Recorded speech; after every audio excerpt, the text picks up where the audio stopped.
Here in the United States, lawmakers and the White House have less than 5 days to prevent another government shutdown. Budget negotiators met again after talks on border security stalled. President Donald Trump is due in Texas for a campaign rally, and immigration will be his main focus. CGTN's Owen Fairclough is joining us now from the newsroom with more on all of this. Owen?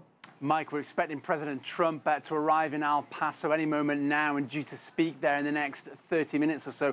And how close is this? He'll just be around 700 meters from the border with Mexico to rally his base, one of the things that Trump loves to do most of all. And it's the first time since last November's punishing midterm elections over his most pressing domestic issue, this border wall with Mexico. But of course, far away from those party faithful or those voting faithful back here in Washington, D.C., Trump is facing yet another government shutdown over that border wall, as well as objecting to Trump's demands for $5.7 billion for the wall.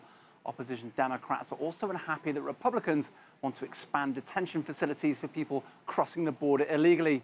Well, before departing for El Paso in Texas, Trump gathered with law enforcement officers at the White House earlier this Monday to remind us of his rationale in all of this. Here's Trump.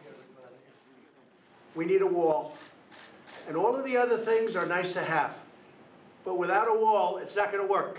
We can have technology, we can have beautiful drones flying all over the place, but it doesn't work without the wall. Now, we need a wall. We can call it anything. We'll call it barriers, we'll call it whatever they want. But now it turns out not only don't they want to give us the money for the wall, they don't want to give us the space to detain murderers, criminals, drug dealers.